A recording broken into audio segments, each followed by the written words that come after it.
नमस्कार। स्टार्ट करते हैं अपने एक नए टॉपिक के साथ, जिसमें आज हम डिस्कस करेंगे जो हरियाणा के जो पशुपालन जो आपके ज़िले हैं, जिसमें आपसे इस वीडियो में हम देखेंगे कि जहाँ पे सबसे ज़्यादा गाय है, सबसे कम कहाँ पे है, भैंस सबसे ज़्यादा कहाँ है, सूअर कहाँ पे पाए जाते हैं। तो इनसे रिलेटेड एमसीक्यू आज हम डिस्कस करने वाले हैं। तो इस वीडियो का पहला एमसीक्यू आपके सामने है। इसमें आपसे पूछ रहा है कि जो इंडिया में सबसे ज़्यादा हाईएस्ट अवेलेबिलिटी ऑफ मिल्क पर पर्सन कहाँ पे पाई जाती है। तो हरियाणा में, पंजाब में, राजस्थान, यूपी। तो इसका जो आंसर आएगा वो आएगा आपका पंजाब, क्योंकि इसमें जो आई थिंक 1034 जो ग्राम, जो 1 लीटर से ज़्यादा ही हो गया।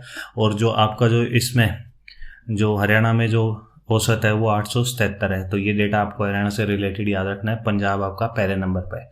ठीक है। सेकंड एमसीक्यू इसमें आपसे पूछ रहा है कि हरियाणा में सबसे कम भैंस कहाँ पे है। तो आप बता सकते हैं मेवात, पंचकुला, रोहतक, महेंद्रगढ़। तो इसका जो हल्का सा दिमाग भी लगाएं, कॉमन सेंस, तो इसका जो आंसर आएगा वो आएगा पंचकुला।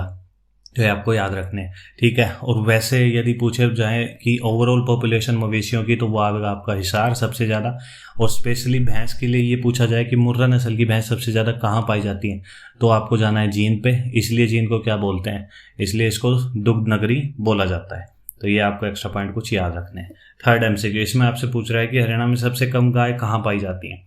तो ये काफ़ी इंटरेस्टिंग एमसीक्यू है। तो आप बता सकते हैं सिरसा, पंचकुला, रेवाड़ी, करनाल।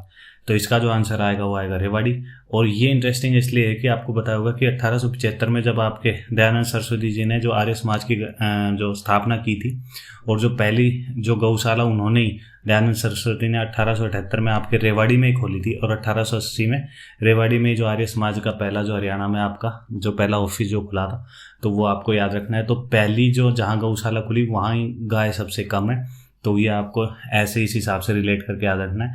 और गाय सबसे ज़्यादा कहाँ पाई जाती हैं, वैसे आपके हिसार में पाई जाती हैं। और भैंस सबसे कम पंचकुला हमने देख लिया था। फोर्थ एमसीक्यू इसमें आपसे पूछ रहा है कि चमड़े की सफाई का काम कहाँ होता है। तो आप बता सकते हैं मेवात, रोहतक, हिसार या जींद। तो इसका जो आंसर आएगा वो आएगा जींद। आपको जल्दबाजी में मेवात नहीं कर देना। ठीक है। ये इसका आंसर आएगा जींद। और इसको किस हिसाब से याद रखना है आपको, क्योंकि जींद में सबसे ज़्यादा जो मुर्रा नस्ल की भैंस पाई जाती हैं, और उनकी मौत के बाद उनका जो चमड़ा उतार लिया जाता है। तो इस हिसाब से आपको रिलेट करके याद रखना है। जींद के बारे में आपको बताया होगा, 7 जिले से कनेक्ट करते हैं। और जींद को हरियाणा का हरिद्वार बोला जाता है। क्यों बोला जाता है, क्योंकि यहाँ पे पांडु पिंडारा जो तीर्थ है, जगह है, वो है। तो वो उसके लिए इसको हरियाणा का हरिद्वार बोला जाता है। तो ये एक्स्ट्रा पॉइंट आपको याद रखने हैं। फिफ्थ एमसीक्यू इसमें आपसे पूछ रहा है कि Haryana dairy development cooperative federation है, फैक्चुअल क्वेश्चन है।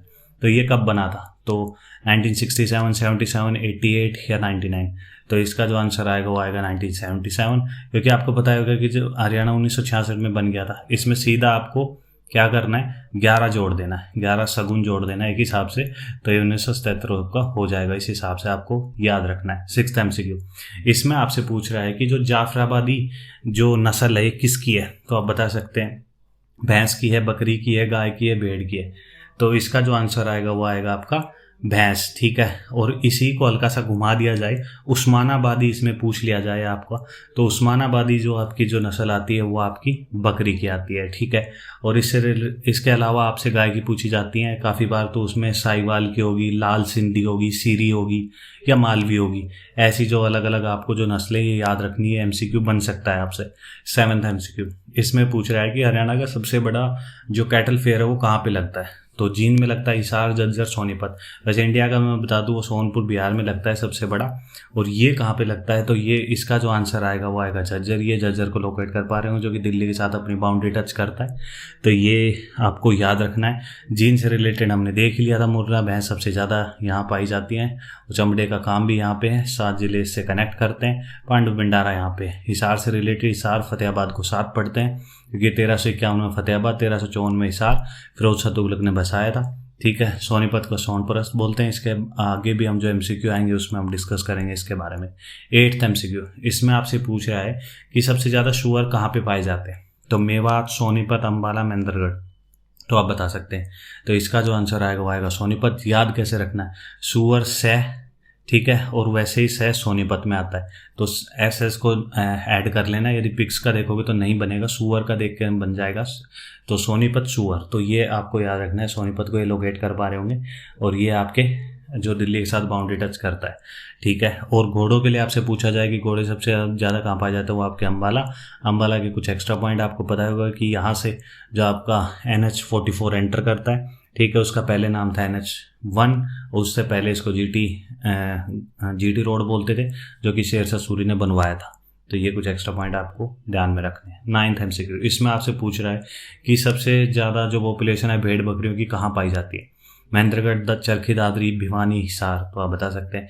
तो इसका जो आंसर आएगा वो आएगा भिवानी। ये भिवानी को आप लोकेट कर पा रहे होंगे, जिसको बॉक्सिंग क्यूबा भी बोला जाता है, क्योंकि सबसे ज़्यादा बॉक्सर यहाँ से निकलते हैं। सिटी ऑफ बोरी रोज इस हिसाब से बोला जाता है इसको, ठीक है। और आपको पता ही होगा कि 16/11/16 को वो डेट है जिससे चरखी दादरी इससे निकल गया था। और इससे पहले जब चरखी दादरी भिवानी में हुआ करता था तो जो क्षेत्रफल के हिसाब से सबसे बड़ा जो आपका ज़िला था वो भिवानी था। लेकिन इसके बाद ये होने के बाद 2016 में उसके बाद ये टाइटल सिरसा के पास चला गया था। तो ये आपको याद रखना है। लास्ट MCQ, इसमें आपसे पूछ रहा है, इंपॉर्टेंट भी है, कि जो पशु बीमा योजना जो कि 2016 में स्टार्ट की गई थी, झज्जर से स्टार्ट की गई थी, एक्स्ट्रा पॉइंट आपको मैं बता देता हूँ कि ये झज्जर से 2016 में स्टार्ट की गई थी। तो इसमें एक बार जो प्रीमियम देने के बाद आपका जो बीमा कितने साल का हो जाता है, तो आप बता सकते हैं 5 साल का, 4 साल का, 3 साल का, 2 साल का। तो इसका जो आंसर आएगा वो आएगा 3 साल का। और इसमें भी कुछ कैटेगरी बना रखी है इन्होंने कि यदि आपको 3 साल का बीमा करवाना है तो 100 रुपये आप पे करोगे, वो बड़े जानवरों को ले करोगे, जैसे ऊँट हो गया, भैंस हो गया, गाय हो गया, ठीक है। और 25 रुपये आप जो प्रीमियम जो प्रोवाइड करोगे, दोगे, वो आएगा आपके छोटे जानवर जैसे बकरी, भेड़ वगैरह, इन सब के लिए। और जो इंडिविजुअल पर्सन होता है, वो इंडिविजुअल पर्सन 5 बड़े जानवरों का और 50 छोटे जानवरों का एक सिंगल आदमी जो कि इस जो पशु बीमा योजना का फ़ायदा उठा सकता है। और इसके अलावा मैं आपको बता दूं कि हरियाणा पहला ऐसा आपका जो स्टेट था जिसने जो गाय के पहचान के लिए उन्होंने एक जो 12 डिजिट एक ID प्रोवाइड की थी हर गाय के। एक हिसाब से आपने देखा होगा कि गांव में किस हिसाब से कान में एक टाइप का प्लास्टिक का कवर डाल देते हैं, उस पर एक आइडेंटिफिकेशन कोड उन्होंने डाला था ताकि गाय की पहचान हो सके उस चीज़ से रिलेटेड। तो ये काम करने वाला हरियाणा का आपका पहला, जो इंडिया में पहला आपका राज्य था। तो ये आपको याद रखना है। तो बस आज के लिए यही वीडियो थी, यही MCQ थे। आपको वीडियो अच्छी लगी हो तो वीडियो को लाइक कर सकते हैं, चैनल को सब्सक्राइब कर सकते हैं। Thank you. जय हिंद।